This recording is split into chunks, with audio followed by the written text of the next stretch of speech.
Hey there, folks. I'm Matt Hansen, And I'm John Johnson. and you're listening to Planes, Trains, and Comic Books. the podcast where we discuss favorites we've reread, both classic and new comics we want to read, and everything else in between. And here's the comic we picked this week. Hey there, everybody. Welcome back to another episode of Planes, Trains, and Comic Books. Today, we are starting a new year with a new comic. That is the theme John picked for this New Year's. New Year, new comic. Who dis? Exactly. So, this comic is called The One Hand and the Six Fingers. It's a trade that just came out. It was actually two separate comic stories that were interweaved into one story. So, like on the stands, one would come out, like issue one of The One Hand would come out, and then issue one of Six Fingers would come out, and then you're supposed to like buy them, 1 week after the next or whatever, So they fit together and cover the same ground. And I thought this was very well done. They did a very good job plotting it. So like there was some overlap. Like when you started the next comic, it was kind of like it was back in time a little bit to cover, what was going on in the background of, the one that's going on now. So Kind of refresh. Yeah, but it was good. I liked it. I liked how they did it, and nothing ever felt like, come on, like we already know this or whatever. It felt pretty good. So I should say the writers of this, Ram V wrote The One Hand, and Dan Waters wrote The Six Fingers.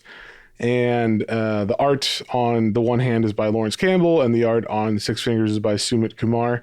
And this is a story about a serial killer it's like the third reprise of a serial killer. So serial murders keep happening.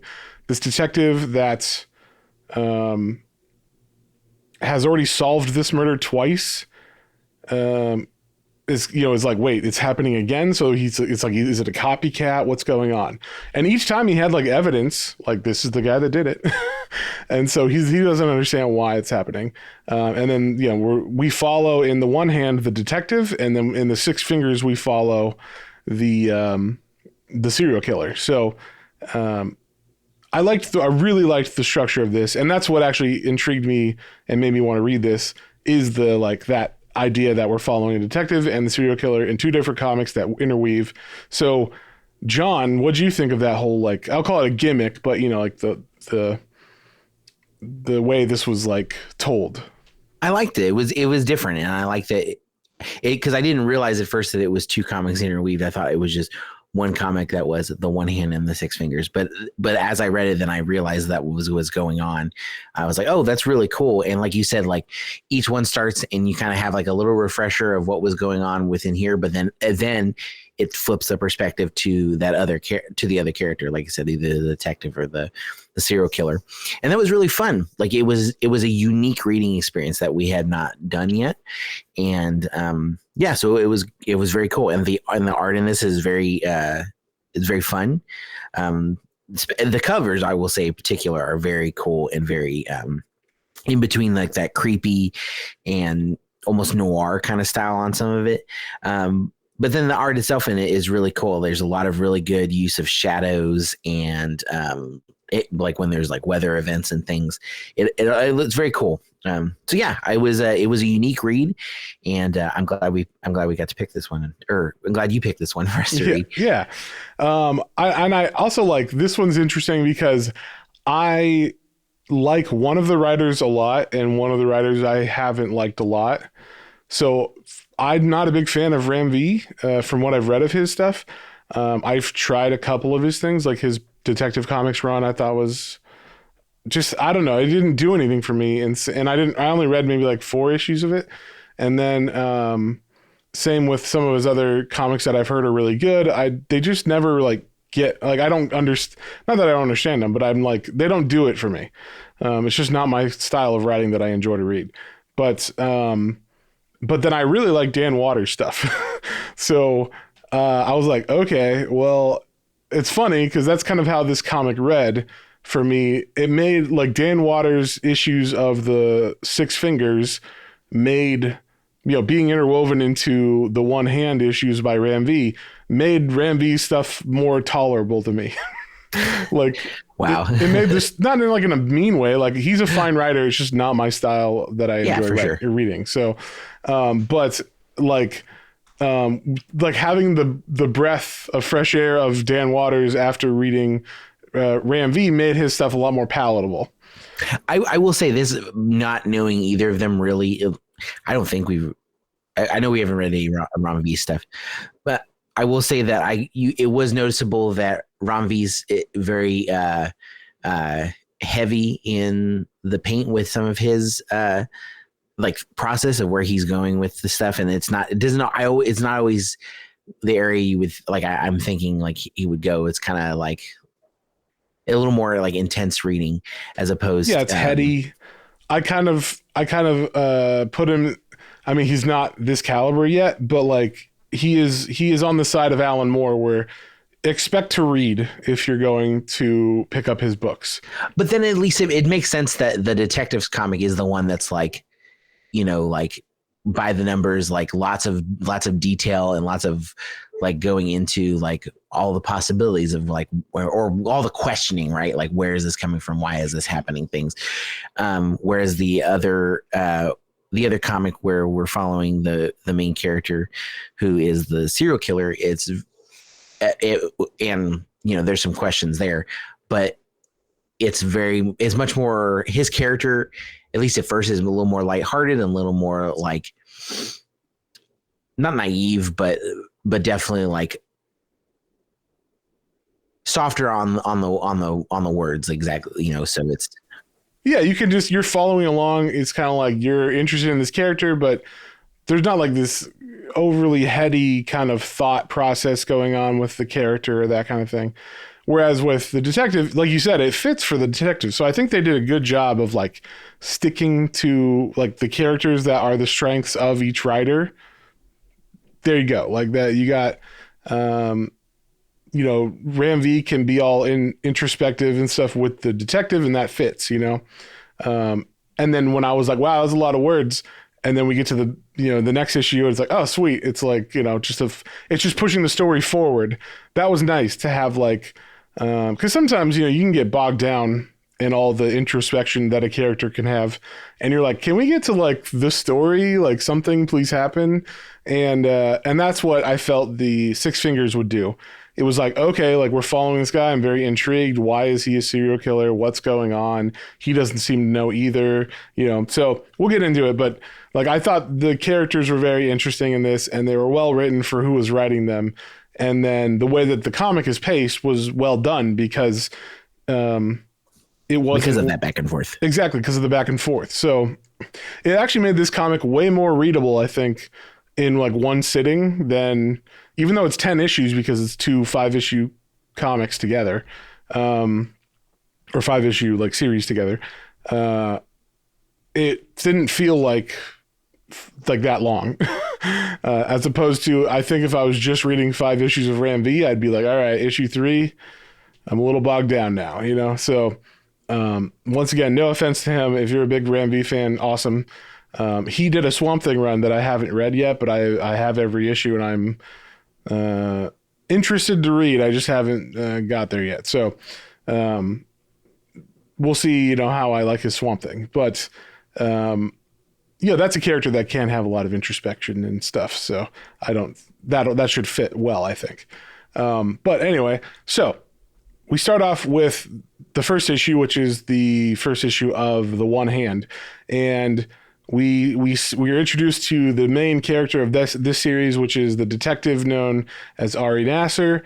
And, he's talking to a therapist, and he's having a problem because there's been some murders that have just happened, and they're very reminiscent of murders that he's already solved. And the person that he threw in prison had evidence against them, and it doesn't make any sense. And the way he knows, like, the evidence that is at the scene of the murder that it like ties it all together is there's these kind of like QR code kind of paintings, like almost like I don't know, what would you call these? They kind of remind, so particularly they reminded me of the glyphs in Blade, because they're little red squares, but the squares have like different like They're made of lines rectangles and squares. yeah, they're like things cut out within them. So yeah, it definitely feels like a language or letters or something. I didn't put language together necessarily, but I was just definitely like, okay, like this is some kind of message. Obviously, maybe language as in like they mean something, kind of like the Zodiac or whatever, where it's like, oh, there's a puzzle to be solved, but it's in a language we understand or something. But yeah, so this detective shows up at a murder scene and he's like, what the fuck? Like, is it another copycat? Because the other thing was, there's been two of these killers. One he thought was the original that he solved, and then there was another one a couple years later that was, he assumed, a copycat. But now what? There's a third copycat, so this is really messing with him. And he can't figure it out. It's really eating at him. That's like the setup for this. We have, him trying to solve this, and a lot of it is like the people in the police station, other cops, other groups of individuals are like, oh, you got someone, thrown in prison that was innocent because obviously the killer is back, that kind of thing. So, what do you think of this whole setup? Yeah, I thought it was really interesting. Like, yeah, how could there be a copycat of the same killer twice, like with the same like language or the same symbols and whatnot drawn on walls and stuff? Like that's pretty intense, and like you would have to know a lot about it, right, to like be the next one. So I definitely didn't know where it was going. I was like, okay, that's pretty wild. Yeah, it drew me in right away. Like I was definitely involved in the story. Yeah, so was I. And like so on the wall, there's like all this, blocks of these symbols. They're all different, but they all make up something. We don't know. But at the end of it, there's like a handprint. And so Detective Nasser goes back to this crime scene to relook at the evidence, because he's like, there's got to be something different here that tells us, it's not the guy that I already captured. It's someone new. Or like he wasn't wrong about the guy he captured, but someone new is copycatting or whatever. So he goes there. There's this handprint on the wall, and he notices something interesting this time. There is what looks like a little, like a sixth finger, like an extra pinky finger on this hand. You could barely see it. It's faint, but it looks like something came off of the, right after the pinky. There's another extension kind of thing. So yeah, just like a little, like basically like the tip of that finger grazed the wall too. Yeah, we should also say that this takes place in the future. This is very Blade Runner. It has been compared to that before. After reading this, I was like, yeah, it's like Blade Runner and The Matrix a little bit. There's some definite sci-fi cool stuff in it, but it doesn't have like an overly future feel. Like you could read this, and if you didn't know it was in the future, not really know until like every now and then something comes up where you're like, oh, that's obviously a future thing. Yeah, like it's like, to put it perspective, like, so the main town is called Novena, I believe. Yeah, Novena, and it's supposed to be in the year 2873, but like nothing else really in general until you get to like some of the like where they tell you things are in the future. Would you really feel that? Because like there's no nothing that you would think of. There's no flying cars. There's no like space guns. There's no there's nothing outwardly that you would think that makes it the future. So it feels very grounded. Right. And I'm trying to think. I read this a couple weeks ago before we had decided to do it on the podcast. So I told John, we should totally do this one if we're doing new for the theme. And are androids or whatever, like, do people know about them in this world? Like, is that Yes. Yeah. So there are cogs that they're called, but they are very like people know that they're robots. Like you can tell that they're robots. They have things about them, that you can see some parts sometimes and things like that. So in general, people know what a cog is, but yeah, otherwise it's like, yeah, I mean, otherwise it's mostly, there may be like some products or whatever, but they don't it is not known enough then they tell us that it's in the future, that it's futuristic-y. Right. Yeah, and one of the cogs that the detective sees is like a prostitute named Nemini, and she like there's a scene where like she goes into like reboot mode or something. It's really weird where he's like, what the hell's wrong? What's going on? And it seems like something's going on, like there's a glitch in the Matrix kind of thing is what it seems like. Did you get that like from the scene where like the lightning comes through the window and her eye, like one of her eyes just rolls back into her head? It looks really creepy. Yeah, it was pretty interesting. And we should say, like, I guess that it's also like a robot brothel, like a cog brothel. So. It seems like that's what a lot of the robots are there to do jobs people don't want to do. Yeah, exactly. Like there's ones that work in factories. There's ones that are doing this line of work, and then I'm sure it makes it seem like they're doing kind of the more day to day, or like you said, like the jobs that the average person is not wanting to do. Yeah. So once the detective like figures out like, wait a second, that's a mutated finger. That introduces that, hey, in this world, there are like mutations that people can get. So we kind of get introduced to that with the main character of the Six Fingers storyline, which is the serial killer. And we learn about him. His name is, what is it? It's Johannes Vale. Yeah, Johannes. Yeah. And he's an archaeologist. Yeah, he's an archaeologist. And the first time we see him, it's very interesting. It looks like it's a sex scene, but like you're just seeing flashes of like hands holding a hand and someone grabbing hair and someone putting someone's foot up and a hand on someone's back like they're clawing at it. But then you realize, oh no, this was a murder. So this is like, we start off his story arc with the second murder, I guess. Is it the second murder or is it the same murder that? It's the same. Yeah, it's the same murder that he went to. I think it's the second one overall, but it's the same one that our Detective Ari or Detective Nasser was at. Oh, I do want to say the one thing that I love that is very like, of course, that they have to do with the detective. He's retiring too. He's been doing this for. He's getting too old for this shit. Yeah, he's been doing this for like some 30 some years or whatever, and he solved this same murder 3 times. Yeah. So of course this would happen right as he's trying to retire. Like literally, like they're having a party for him, and he's like, "God damn it! We got to do that. I have to be the one to finish this case." Which makes kind of sense. Like if you're about to retire and a copycat or whatever comes up, you're the one who knows the most about this case, right? So like, oh sure, no, I'm not disputing that. I just think it's funny. Like that's a cliche in detective or like murder mystery comics or stories that I like. It's like, God damn it, I'm like 2 weeks from retiring or 5 days from retiring, and I got to do one more case. Yeah, it's the last hurrah. So we're following in the Six Fingers Johannes Vale, who is our serial killer, but he doesn't seem to understand that he is the serial killer. He is not doing this out of like malice or whatever. He is just like waking up and be like, what the fuck, man? That was a weird dream, you know? And then like going to school because he is studying to be an archaeologist. And the first time we see him like out in public, he is trying to get like a grant for a trip to study the area where an arrowhead was found that, what is it, his grandpa or his dad found? His grandpa found. So he's kind of obsessed with this arrowhead. He thinks it's like speaking of some old civilization that we haven't found before or something. Now, this was the only thing in the comic that I'm like, what the fuck?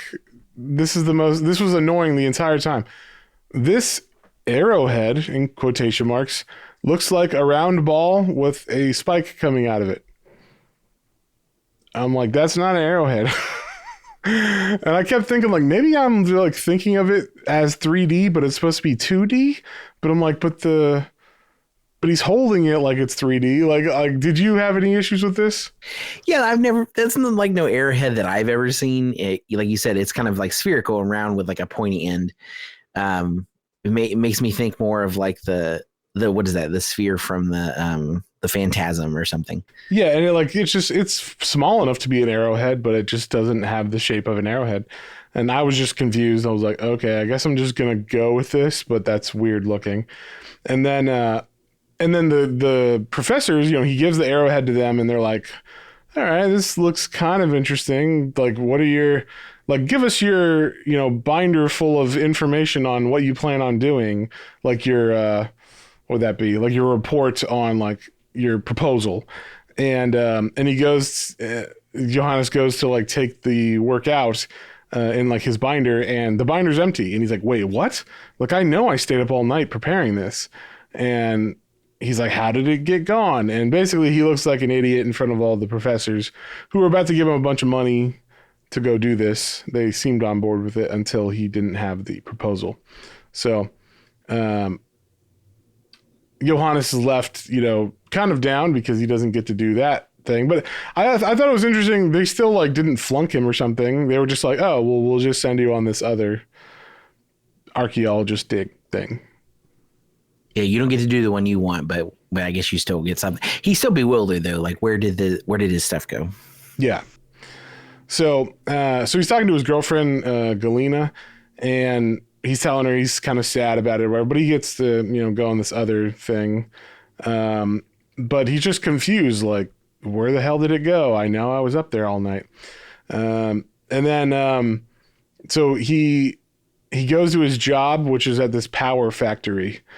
I kind of thought, I'm like, I wonder what this power factory is, because we just see like big giant buildings that are like billowing smoke and stuff, but like it's a battery. There's like battery factory where there's like, I'm assuming giant batteries that are like powering DC electricity all over to everybody. But like there's vats of like chemical waste from them and stuff. And it made me think of like Rick and Morty, where like they generate power. Like, where do you get this power from? Like, like what's in this battery, bro? Like, is it people stepping on a stepping machine for 8 hours a day? Like, you could do that, I guess, right? Yeah, it's pretty silly. And then like the one area is like, oh no, it's like flooded, like you said, like this like chemical toxins, like in, you kind of like you said, made me think Rick and Morty. It's just like a big vat of gross chemicals. It reminded me of like the goggles, they do nothing. Like, just a vat of toxic waste like filling a room. It's like, okay. But we should say, before he gets in there and like looks at that room, he's looking through his bag because he's trying to find these fucking papers. And he goes to the bottom and he finds like blood, and he's like, what the hell? That's weird. And then like there's like a torn piece of cloth there too. So he's like, that's very odd. And then he sees what he's going to have to deal with all day. Because he also is very Dante, where he's like, oh, I'm going to like do a half day today. And then he like looks in the window and sees this overflowed room of toxic waste. And he's like, oh, I guess I won't be leaving early today. And this was very like, I'm going to go with it, but I don't understand how this gets cleaned out. Yeah. It seems like if you open the door to get in there, like it would just go everywhere. Like, how do you even like begin to clean this? Unless the room is made to like overflow when there's an emergency, which maybe that is it, because there is a grate on the floor that is blocked, and that's why this stuff didn't drain. But that would mean that they're planning on having toxic waste empty into the room, right? Yeah. Still doesn't sound like a greatly designed. Yeah, exactly. So, where he's like, basically everybody, and this is exactly how it is. Like, the company's like, why isn't the facility working? And everybody's like, well, we're not allowed, like, by code or whatever, to go out there even in a suit because it's too radioactive. And then like Johannes is like, well, someone's got to block the fucking, or unblock the drain, so I'll just do it. All right, And I was saying, like, it's funny because like companies do that all the time, where they're like, why is work stopped? And you're like, well, because there's a drain and we're not allowed to go out. It's like, why is work stopped? And you're like, well, do you want me to go out unprotected. They're like, why is work stopped? Like, so they don't say yes or anything, but they're like implying like, just figure out a way for it to get fixed. So this is how accidents happen at work. But this is a great OSHA comic for anybody. There's no OSHA in this feature. No, obviously not.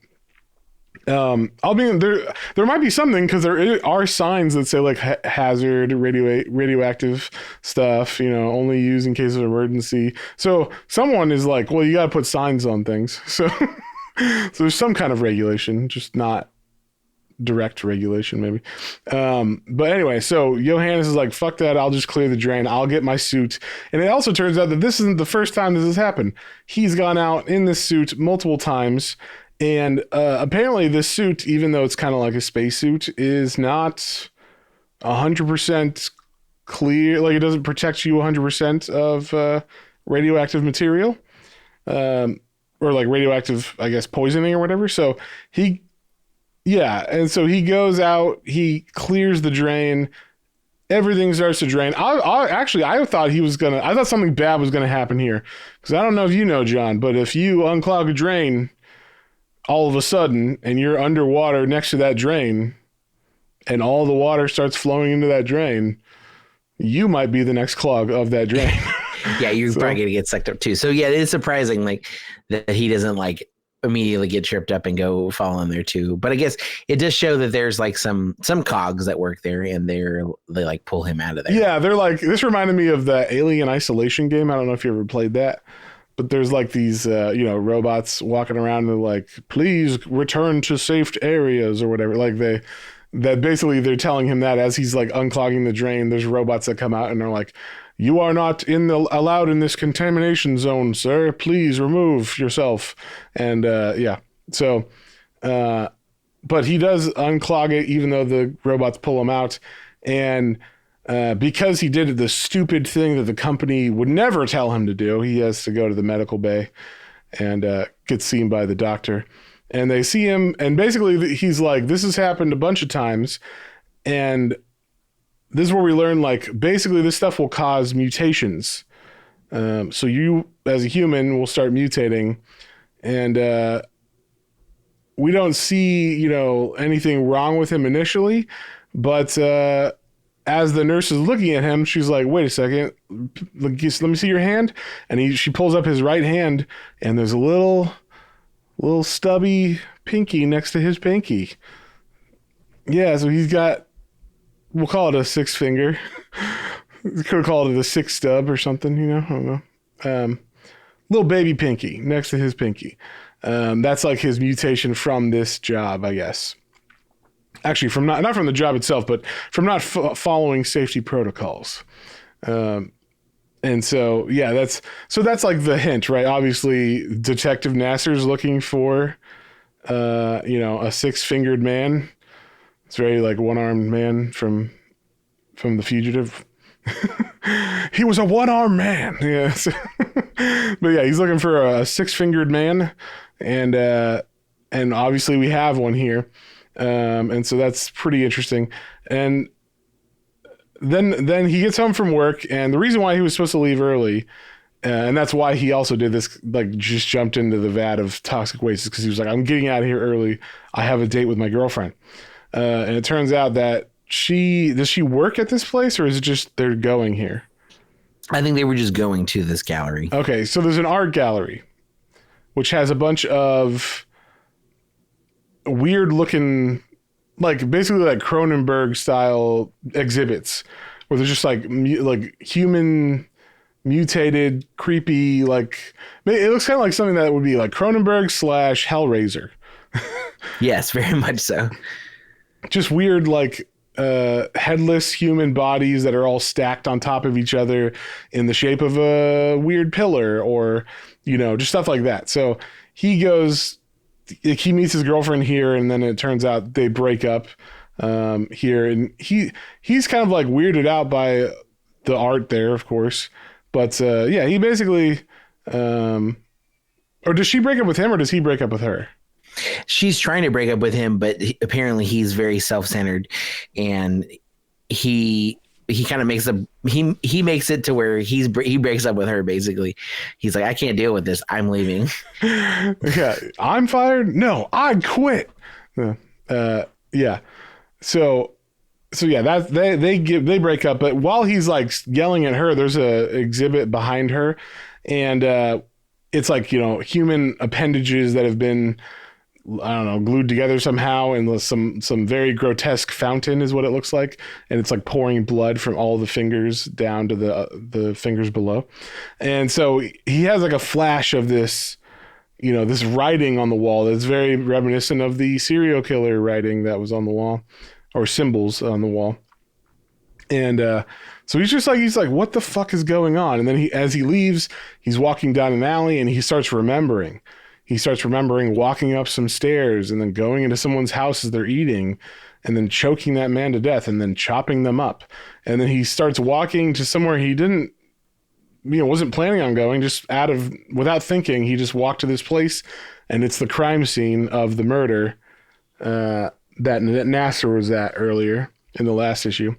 So that's like the setup, like, oh my God. And then he gets all sick, like, what the fuck? I thought that was just a dream, but it's like a real thing. So, and then he starts thinking about it, and he's like, okay, I guess I did that for real because I found this murder scene. And, so I guess he comes to terms with that, and he like sits down and he begins writing a thesis that's called Why I Did What I Did. And yeah, he's trying to like, it's like a last little note to whoever may find him. He's kind of like trying to talk himself into turning himself into the authorities or whatnot. So, yeah, so that's like the setup, right? Like, basically we get like the whole detective side point from, like I said, the Ram V storyline. I don't know. I don't think we need to touch like every point in this from each issue. A lot of it is, you know, kind of just like normal detective stuff, right? Like following the clues and whatnot. But yeah, like I said, I mean, like the next one's about, like, again, it's kind of focusing like, I'm trying to retire, and like, and I gotta solve this one again, and how, you know, how can that be? And I did say I really do like the some of the imagery in this, in the art, where like the detective notices things, and things on the wall, like the way the pictures are put together in one of the houses he goes into, it reminds him, and it looks like one of the same shapes as one of the writing glyphs on the wall. And so like little things like that were fun, and kind of like put in here as far as like him being a good detective and like noticing these little things, and him also going to that, he goes to the art show too. And yeah, he happened to be at the same art show at the same time as the boyfriend, you know, as Johannes was. And he actually saw him momentarily before Johannes left, you know, ran out.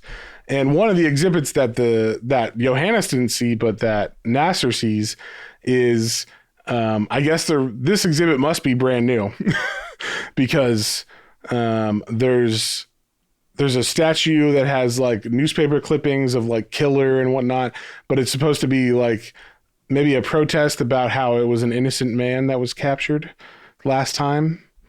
And at least that's how I took it. Is that how you took it? Yeah, very much so. Like, so the first person, I should say too, so that, again, these killings keep happening, and it's been like over a period of like 23 years. And the first one-handed murder was Martin Tillman, and he was put away, and he died in prison too. And so the one that's in prison now, that was caught not that long ago, more recently, it's been in prison for a while. I think it's like 6 years or something. Yeah. His name is Odell Watts, and again, same thing, same kind of killing, same MO apparently, and finding these glyphs on the wall and whatnot. The only difference is this one has like the six finger. So that's like the only point that Nasser's seen. That's the real difference between the others. Yeah, and that's like his main lead. Other than he actually is doing like what he should do as a cop who might have made a mistake, and he's going back and interviewing, you know, like Odell Watts's wife, and kind of re-going over and making sure he was sure about the evidence that he had against Odell Watts with the last murders. Yeah, exactly. Because that's the thing. He's like, I had evidence. Like this makes sense. So yeah, he is being a good cop and like retracing over all of those steps while also trying to figure out this new murder. Yeah. And so, like I said, there is a little bit of overlap in each of these stories. So there is like, oh, we see Nasser at the exhibit, and then we see Johannes at the exhibit, and they like Nasser sees Johannes's hand, runs after him, but he doesn't see his face, so he doesn't know what he looks like. And then there's some interesting things that are very Blade Runner ish in this. One of them is Johannes is talking about like how he knows he's in a dream or not a dream is that clocks, you can't tell time in a dream. So he always knows if he's dreaming or not, if he can read the clock and it's moving. As opposed to, I guess, normally. And that kind of reminded me of like in Blade Runner where they're talking about like, it's been a while since I've seen it, but uh, like the little unicorn origami piece or whatever, like just that the concepts of like how do you know you're real or not real, all the little hints they threw in, that kind of stuff. Did you pick up on any of that? Or I mean, I don't remember the last time you saw Blade Runner, but it's been a while. But yeah, I definitely felt like it had like there was some influence from that, like you said, like making sure like he knows that what he's looking at is like real and he's not dreaming or going back over something that's not real. Yeah, one thing that happens in this issue of the Six Fingers is so like I'm pretty sure I'm trying to remember. Is this like it could be a dream or not a dream, a flat? Like, did he get interrupted in the middle of writing the sequence on the wall when he murdered the guy, or did he go back and try to write the sequence on the wall? Oh no, I see. He woke up in the middle of like he got like someone banged on the door like, "Hey, let me in," when he killed the third person. Yeah, and so that's why he stopped. Yeah, and this is the first time he's like woken up in the middle of it, and he's like, "Oh my god, like what's going on?" And he sees like the dead limb, or the dead body chopped up next to him, and he's like, "Oh my god." So, but then the interesting thing happens here where he's leaning against the wall, and all of a sudden the wall opens up, and he goes through some kind of like I want to call it like a maintenance hallway. Because you just see like wires and tech stuff, and then no, that's perfect to description. And like if you for seeing it the first time on the page, he goes through a wall, and then you're like, you see everything that looks like the innards of like what you think is behind like at a factory or like I mean even at like a really techie house or something. It's like pipes and cords. Yeah, some like crawl space or something where there's all the innards of the house, the inner workings of this thing. And then he like runs through it and he's kind of like, what the fuck? But he just keeps running. And then he goes through another door and all of a sudden he's outside in traffic. And it's very interesting concept here where he's somehow gone through not a dimension necessarily, but something that no one else can see or understand. And he has to, because all that was so wacky and, just waking up and drawing on the wall with blood from a dead body next to you. And then, running through some weird maintenance hallway that wasn't there before. He has to check the time of like, he caused a giant car wreck when he came out into the streets from the maintenance hallway. And there's like a dead body on the ground or a guy dying on the ground. He doesn't help the guy. He's just like, let me see your watch. And the guy's watch is working. And he's like, I'm not driving. I'm not dreaming. Yeah. The guy's like, please call ambulance. He's like, hold on a second. I got to like check the time real quick. But yeah, so I thought that was funny. But this sends him on kind of like now he knows something's really wrong. And I guess this is when he goes back to the exhibit to try to like see, I guess more like, cause he like maybe the statues would bring something else out in him. Cause last time one of the exhibits brought something to his memory. So he goes there and that's where Nasser sees him.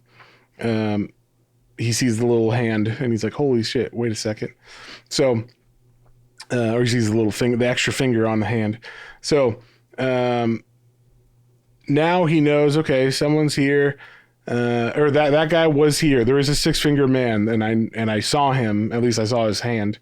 And so Nasser goes again because now the press is really putting pressure on Nasser to like the governor's thinking of like releasing the serial killer, Odell, right? That's his name. Yeah, Odell Watts. Yeah, Odell Watts, because Nasser's like, maybe I was wrong, but he's pretty sure he was right. But everybody else is pretty sure Nasser messed up. But Nasser's like, you know what? Maybe you can help me, and it's kind of get like a Hannibal Lecter thing. Yes, that's perfect. That's what I was thinking too. Yeah, where he's like, okay, maybe you can help me with this killer that's either a copycat or something. And I don't remember. Does Odell give him anything really? No, Odell, like he looks at some of the stuff and he's like, yeah, it looks like you're still chasing this thing. Like I guess something is like always eluding you, but he's like, basically, I don't know you anything and fuck off. Yeah. But the main thing that happens is as Odell's leaving, Odell is like, oh, one more thing, Nasser. And then they open the door for some reason, and we see two prisoners come in with shivs, and they just begin stabbing Odell, but Odell doesn't move. He's just smiling, looking at Nasser. Yeah, he says, don't look away, too. Like, yeah. He's like, plan this, I guess. It's like, do you see? Do you see? It reminded me of that from Red Dragon, where he's like, look at me. But then, like, there's a single tear that comes out of his eye as he's, like, being stabbed to death. I'm like, Jesus Christ. So, yeah, that just even makes it look worse for Nasser, though, because it looks like Nasser was being, like, potentially letting Odell go into harm's way, like on purpose, like, because he doesn't want him to get out. So it looks bad, we'll say. Yeah, it definitely looks bad on him. Yeah, so Nasser is now on the track of, I can't remember why he figures this out, but he's on the track of like, maybe it's got something to do with these prostitutes that are cogs as well. So he's looking for one, what's her name? I know it's like Sylvania's is the name of the brothel, right? But then... Yeah, it's the one he was seeing. Nemini. Yeah. Nemini, pardon me. That's right. But he thinks like she knows something. I can't remember why off the top of my head. But he's like, Nemini is a specific bot or whatever. And I guess her name's Helen now. They changed her name. They reassigned her from prostitute bot to factory bot. So now she works at a factory, assembling things or whatever.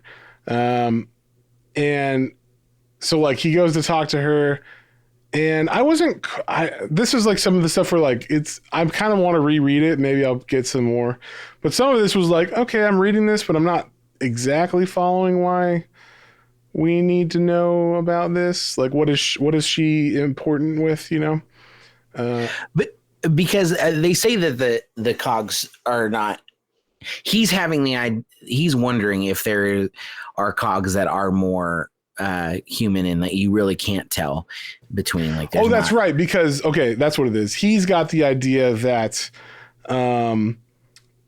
maybe the cogs are evolving themselves. So like, yeah, that's his hunch here. His hunch is maybe they've become so good and replicated themselves to look so human that you can't tell, including like in blood, and maybe you can only tell in blood. So, but everything else looks perfect because one of the victims, I can't remember why he thinks that, but like the victim, I think it's the third victim, is chopped up, and that's what Johannes was painting with when he got caught and ran through that maintenance hallway. But they're at the, like, Nasser's at the morgue or whatever and looking at the body, and he's like, do you think this could be a cog? And the mortician's like, no. I mean, it looks very, very human. And he's like, well, can you test the blood for me just in case? And then as he's like in the hospital, as he's at the morgue, yeah, he's at the morgue They say that, oh, hey, Odell didn't die. He's in the hospital, and like he's waking up, so you should like try to go talk to him. Yes.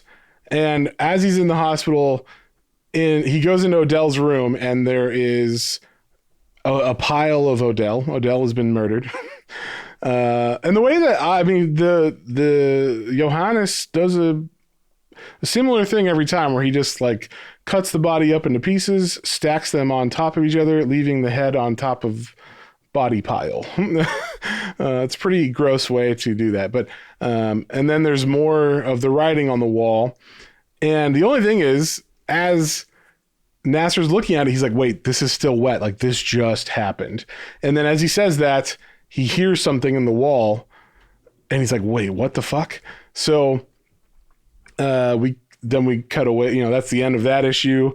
And then we cut to Johannes's issue, where he's like, I got to figure this out. Something doesn't add up. So he goes to talk to the art gallery lady. I don't remember her name, but Ada. Ada runs the art gallery, and Johannes is like, why do you have that gallery? Like, it's very weird, but obviously it means something more to you than it does to other people, because it's like triggering things in me. Yeah, it's glorifying a serial killer. Right, but like, why? I think it's like because it triggered him is the issue, right? Like, how did she know it was going to do that kind of thing? Yeah.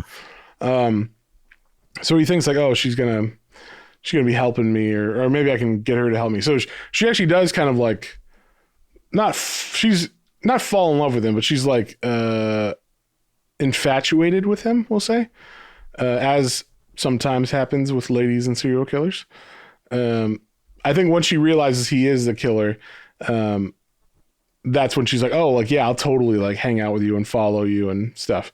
And so, but she sees him, and she like runs after him, because he like, at first it seemed like she wasn't going to go with him, but then she changes her mind. So she's like, fine, I'll go with you. So she starts chasing him down the street, and he's just walking shirtless, as you do. And then he just continues to walk, goes down an alley, and all of a sudden the alley's not an alley. It's one of these maintenance corridors that just opens up like a dimensional portal, and she's following him through it. So like the door's open, and she's following him the whole way, all the way across town, using these like fancy portals or whatever, so that he can make it there before the detective to Odell Watts' hospital room. And then we see him, she actually walks in on him murdering Odell Watts. And she is not weirded out by that at all. She's like, okay. And then she sees him like use the blood to quickly scribble, almost like a robot would, this language on the wall. And as Nasser's going to come in the room, like, he actually grabs her and pulls her into one of these maintenance halls that just opens up right behind the wall with all the writing. And that's where we left off with Nasser. Nasser comes in, hears something in the wall, and is like, what's going on? Like, are you there? And he doesn't know about these weird maintenance hall extra dimensional things. So he is like, where are you? And then he like goes outside into the hallway and tries to find the opening or whatever. Now, I don't know about you, John. There's some parts where this all starts to make sense. Like the writing or the letters or whatever, the symbols, they start to make up words. And there are no spaces. Did you have any hard time reading this? Oh yeah. Like, so like as they got longer, especially like this is where it starts to come together, and you're like, oh yeah, it is all a writing or a code, and he's hearing it in his head. So you're like, okay, like what is going on? And then like, I like that you start to see the letters form on top of the symbols. And yeah, they start out okay, but then then they get some of them really long with no space. It was definitely got like, I tried to like space things out to try to decipher what they were saying. Yeah. Now I will say this. I was doing fine. This was definitely like a, drink more Ovaltine situation, where remember to drink your Ovaltine from Christmas Story, where he's like decoding it or whatever. And it's all one, it's like, there's no spaces or anything. It's just all one jumble of letters. But there's one thing in here that I was like not expecting to see. It's the word or the letters for Rosetta Stone. So I'm trying to fucking decipher what this word is. It was Rosetta Stone was actually in this jumble of letters. And I was like, I didn't know that though. I'm like, I can make out everything except this like this set of 2 lines. And then after that I can read it.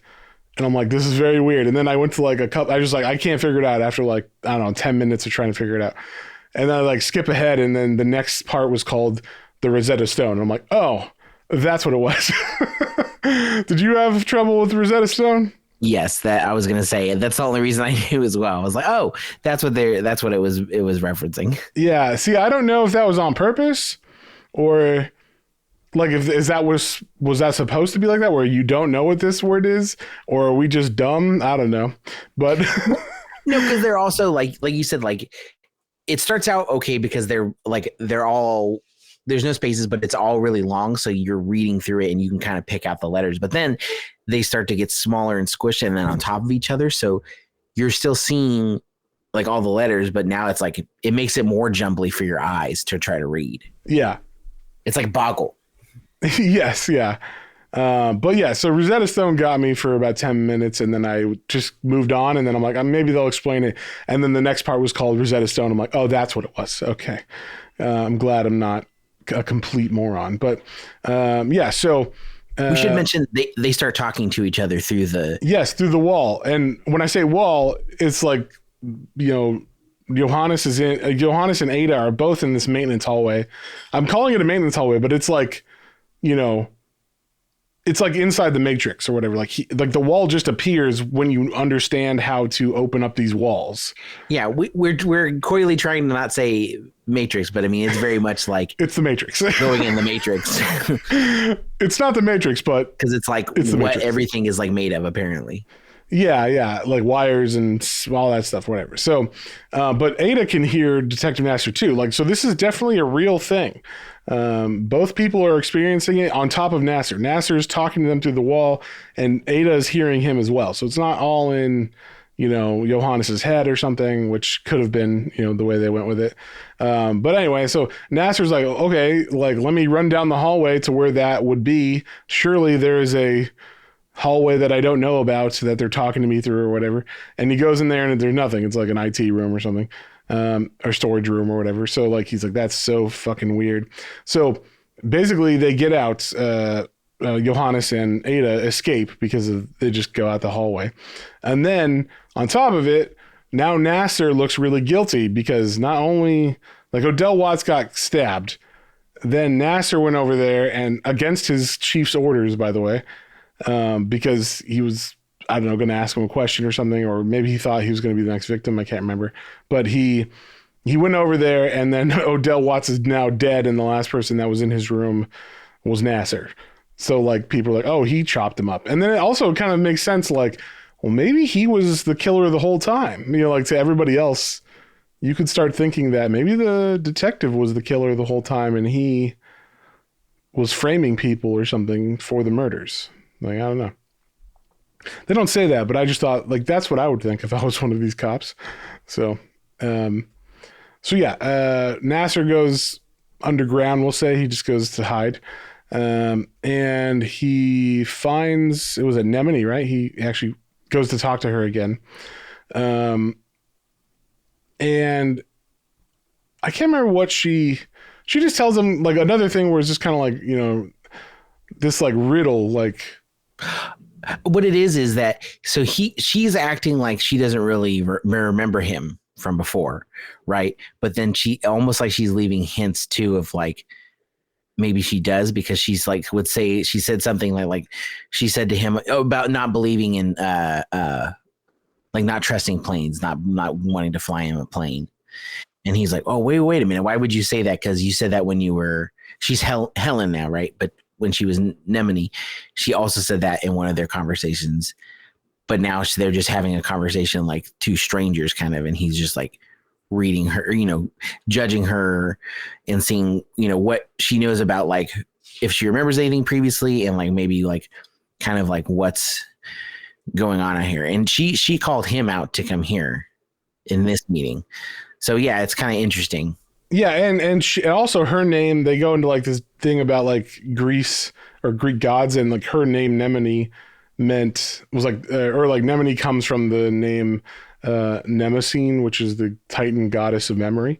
And so it's like Greek, gods or whatever. And she brings up that like there's something, memories are kind of like dreams, and would you the memories exist beyond our own lifetimes and somehow coded within our consciousness, an unspoken language guiding our hand.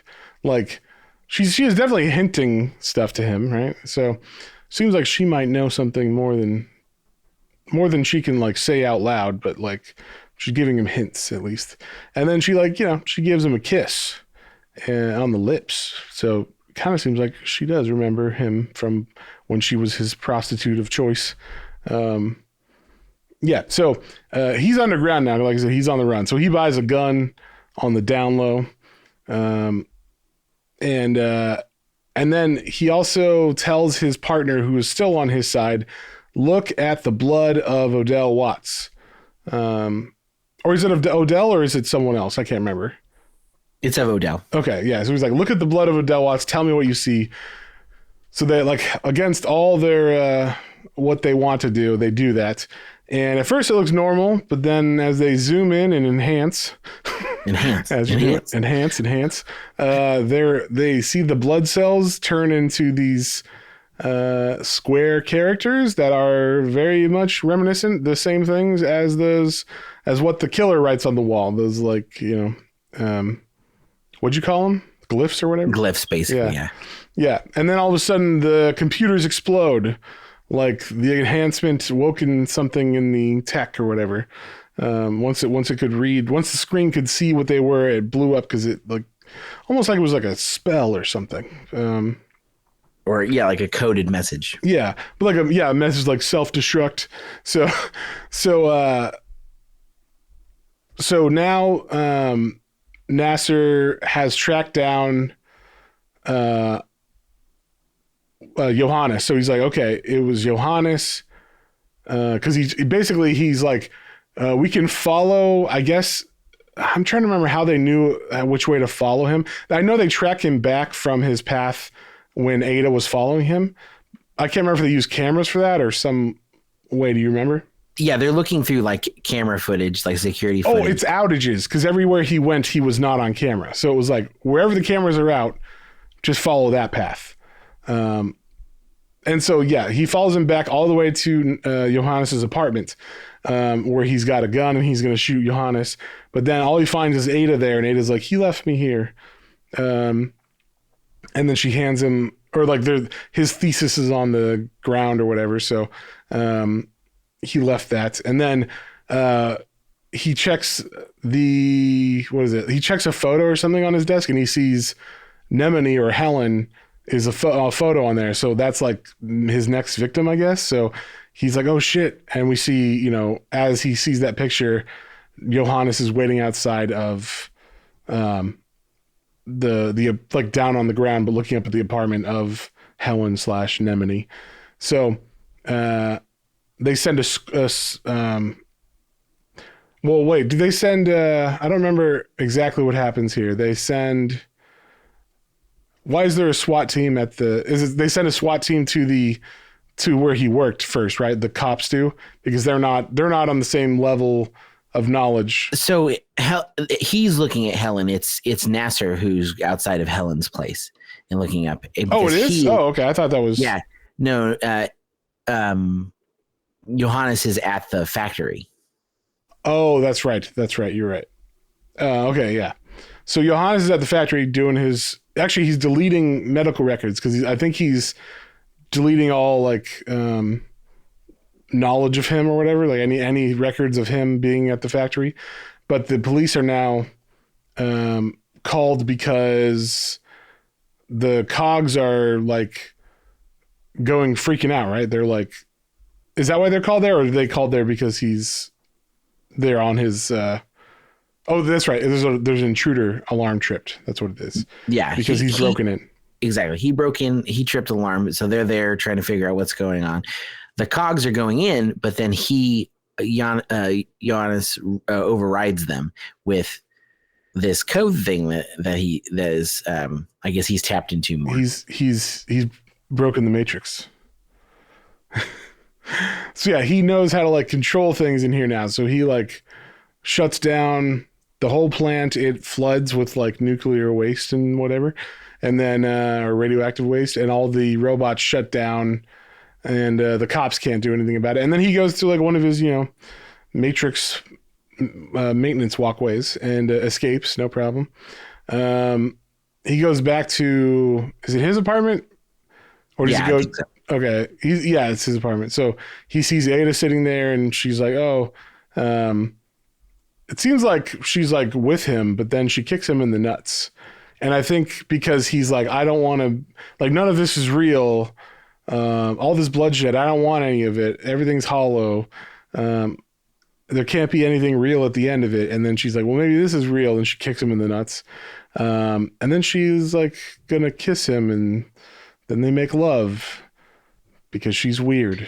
Well, we should also say he realized that all of this was connected, like through the first killer, Odell, and him, is like, this has all been basically a code, and it's a code for some kind of an escape, basically. And every time the killer was writing on the wall and stuff, it was adding to the code. Exactly. And trying to quote unquote complete it, because when the code is completed, there's an escape. It doesn't know like what fully the escape is, but like it's some way to escape, and like the lives that we're living, something.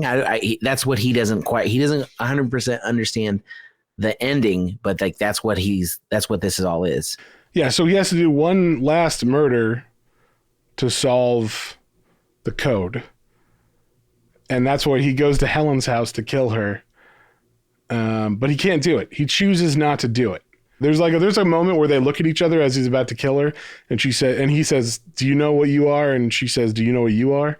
And it's like gives him pause or whatever. So, but he didn't want to do it. Like he chose not to kill her. And yeah, so then Johannes is now like trying to leave the country, right? Is that what it is? Yeah. So he's talking about leaving, and that was the thing too, is that so like when he went to the power plant to like get rid of his file and get rid of like all the things that were there, we've also found out that like the power wasn't actually coming from the power plant. It was a storage place. Which makes sense because it's got batteries. Yeah. So, all the energy source was actually coming from somewhere else. So, that all, again, that leaves us another like, well, wait a minute. Well, what's going on here? And yeah, then like you said, he realizes he can't kill, Helen, and he's like, yeah, I don't know what to do, but I need to like get out of here. And so then we go back to the story, and that's where we're seeing Nasser meeting up with Helen after the interaction, obviously, with and she tells him that he didn't kill me, obviously, because she's alive. But is that why he's going to the airport? She says he's going to the airport. He said something about leaving this place. Yeah, so she's the one who tells him. Okay. But as he's in the airport, he's like following the signal or something of or like now I'll say that Nasser starts to understand, and like he can feel, we'll say, the code, right? He begins to feel like the pathways that Johannes is walking, because he just from like feeling goes the same way that Johannes went in the airport and is walking through these dimensional walls. And even though Johannes is gone, Nasser starts walking through these dimensional tunnels and stuff, to where eventually he comes upon Johannes stabbing a man in the neck with his arrowhead, question mark? Quote unquote arrowhead, yeah. Yeah. Which is a terrible weapon. I mean, it's literally a 1 inch by 1 inch, or 1 inch diameter ball of whatever black stuff that has a point on it. I guess it's hard enough to stab someone to death with, because he does. But there's very much like like a scene where Nasser is watching, is like has Johannes at gunpoint, and this is like the Blade Runner part of it all, right? Like where he's like, do you see? You're not listening. Like, look, do you see? Look at him. And then we see like the reason why Johannes killed this guy is it looks a lot like his dad, who we've seen in flashbacks a little bit as Johannes was remembering stuff about his past. But he's like, why would he look like my dad? Yeah, because his dad's dead too. We should say his dad died. Yeah. So it doesn't make any sense. So he uses the blood of this guy.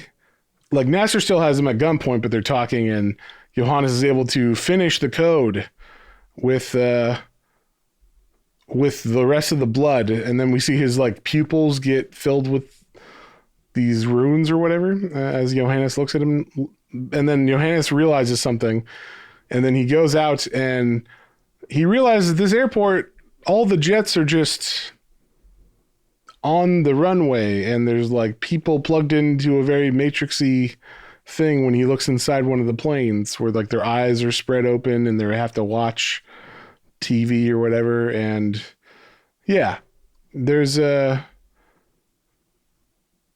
very much like, oh, he's gone outside the boundaries of whatever world he was living in, and now it's this weird thing. So basically at the end of it, we realize what happened was, so it's revealed that Nasser and a bunch of other humans, like, okay, well, first of all, there's a world that is perfect, basically. Everybody's happy. Civilization's great. There's robots and humans and whatnot. And then, but some of the people did not like it. They were not happy there. So as like okay, we're going to like separate you from the nice population. They were so unhappy they were killing themselves. Yeah, they were just like, suiciding themselves. They were just, okay, we're done. So the civilization couldn't have that. So they, and correct me if I'm wrong, it is run by like Skynet style civilization. Yeah, basically, yeah. So like I think it seems to be run actually by cogs now that are like the cogs AI kind of thing. Yeah. Yeah. Like ones that are so advanced, like, okay, well, humans are having an issue with this, so we'll create this perfect thing. And like all the ones on the planet, I assume were those people that they keep them dilated and dialed into this matrixy world. Right. Those are the actual human population, I guess. That's like, yeah, that's like the Matrix pods, right? Everybody's living in these pods and happy or whatever, right? But they're sitting on a plane being attended to by cogs that are basically kind of junky looking and disfigured and stuff. Because they don't have to have they don't have to be presentable because they're not, being in front of humans. Yeah. So when Nasser went on those planes, it was like the curtain was pulled back and he's like, oh my God. So what we find out is, okay, so there's this perfect world in quotation marks where these, all of humans are living in this simulation. But in that simulation, the people who were like kind of like Neo, who kind of rejected what was going on, they kept killing themselves. So then the robots made a separate simulation where I don't even know if it's a simulation. It's like they let the people out of the simulation to go live in this world that they created, this like Truman Show kind of world where they get to live out a life that gives them meaning, right? So like Nasser gets to be a detective. But a lot of the people are simulation, or they're all cogs. Like a bunch of the people are cogs, but they don't know it. They're all just living there. And that's why Nasser, like what happened was the cogs and in the human Truman Show, the cogs were not happy. So they started running simulations where their blood would end up being a code that would free them from the simulation. Yeah. So the people aren't happy, so they're put into a simulation. And if you're really not happy and you get out of that, then you can live in this quote unquote simulation world by giving a purpose. And you just So the purpose for Nasser was like, I'm going to be a detective, but the cogs were not happy with what they're in. So they were like, we're going to keep having serial killings happen the same way because we need someone to solve this fucking puzzle that lets us out of here. so we can like eject from this shitty human Truman Show simulation. Yeah. So he's saying even the robots would get tired of their mundane tasks and want to escape. Exactly. So that is basically like what we're left with. Everything is a simulation. And so once everything is solved, Johannes solves, or Johannes is shot eventually by Nasser.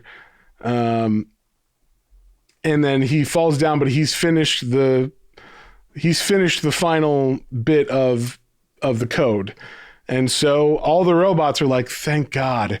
So all the cogs in this Truman simulation kill themselves because they don't want to live with humans. They don't want to be trapped with humans, making humans have fun fantasies so that they don't kill themselves in the simulated world that the cogs made for them. So it's a very like layers on top of layers thing, but I enjoyed it. The only thing I didn't understand was what the fuck is with the arrowhead, which ends up being the head of one of those birds that dips down and drinks water. Yeah, I wasn't 100% sure on the purpose of that either. The only thing I think is then that is like a representation of like a mundane doing the same thing every day. You have one task. Oh yeah, like hitting the one key over and over. Yeah, and it's so fucking boring. They want to kill themselves, so that's what like it represents like the plight of the cogs that are stuck in this Truman Show human world. Yeah, so then we just see like bodies of cogs raining from the sky. Yeah, they're all able to escape now, so they're killing themselves. Yeah. And so now the humans are left, in this Truman Show world, but at least whoever's left is for sure humans, right? So yeah, that's the end of it. Like we just see like raining cogs. So that was the one thing too. Like, so Nasser gets through all that, and then he I guess he talks to like the guy in the chair, like the main therapist, yeah. keeper, who is the main AI or whatever. He's the Ed Harris of this. If we're going with the Truman Show. Yeah. Analogy. You could go back and live this happy life and just do this over and over again, because that's, you're a hero and you'll retire and blah, blah, blah. Like we can basically reset that for you. Why would you not choose to be happy? So it was very interesting. He was like, nah, fuck this. And he lets him finish the code, but then he goes back and kills Johannes.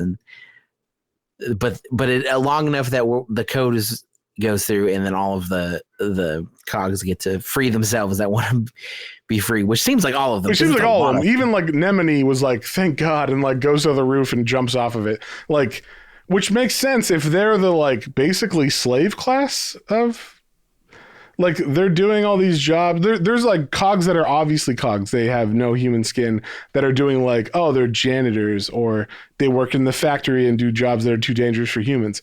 But then there are cogs like the prostitute ones that they know they're cogs, but they have to be prostitutes. So it's like, not the funnest job if you're forced into kind of thing. So, yeah, I don't know. I thought this was really interesting by the end. It was like, and I think I missed a bunch of stuff the first time I read it, because it's like a lot of layers on top of layers and stuff. Like they very prominently feature the Cormac McCarthy book, The Sunset Limited.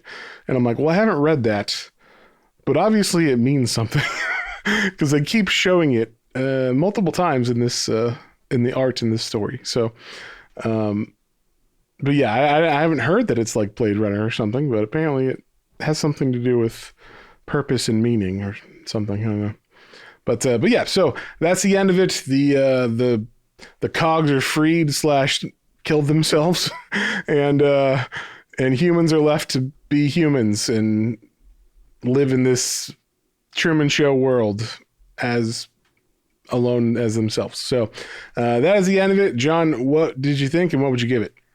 I liked it a lot. It definitely, like I was in the story. I got a little confused when we actually got to read and understand whatever the code robot cog language was. but then I brought back in and you know, like when they explained it all, like they give you the explanation of it. Like I was like, oh wow, okay, like that's crazy to think. Like I appreciated that they held your hand a little bit, you know, 'cause yeah, it I did was too. pretty obtuse sometimes. Yeah, in this case, I was really, I was grateful of that, and also like, again, like we as humans are like, okay, I'm tired of this. Like, we need something more, and so like this perfect world is created, and then it's like some people are above that, you know, because some people are like, oh my god, I don't want to do this. So like, then they're like, okay, well, you get to go back in the real world, and we'll create a world just for you. And then having the cogs be like, okay, and then we made all these robots that do that, and then the robots are self-aware enough to be like, god, this fucking sucks. Like, why do we have to keep doing the same thing? It is a really depressing story, but is it really like, wow, like that I totally could feel that. Like it would be like I don't know if you've seen, there's a video recently of like one of those robots that's doing a mundane task of like taking a box and putting it somewhere else, and I think it's at like an airport or something, and after like it had been doing it for a while, I think it was like 6 months, like it just like gives up on itself and falls down, like it stops working. And I was like, I feel that. Like even eventually, I feel like even if we're worried about robots taking over jobs, I feel like the robots will get tired of doing that job too. So Someone's got to do the annoying jobs. Yeah, unless they enslave us and make us do it, then we. Yeah, exactly. Unless it goes, it's either going to go the Terminator way, or the robots are going to become self-aware enough to be like, have their feelings or their own feelings on it, and be like, well, I don't want to fucking do that. Yeah, that's when robots make other robots that are simpler that do those jobs. Yeah, just a never-ending cycle. But yeah, so I thoroughly enjoyed that aspect of this, and I thought it was a fun little, you know, mystery in there. And you know, like the murders were super brutal, which makes sense that, you know, since he was technically secretly a cog, and he just and didn't so were the realize that at victims. first. Yeah.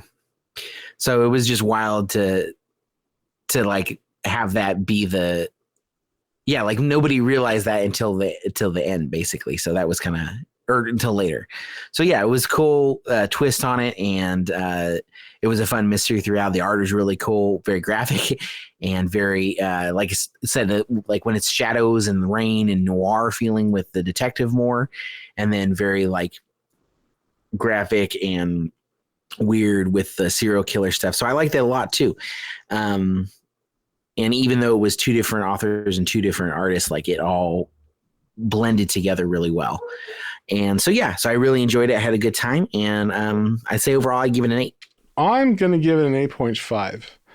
I thought that story was pretty fucking like a good twist on what we already have seen in like Blade Runner and The Matrix and stuff. Like I did not see that coming at all.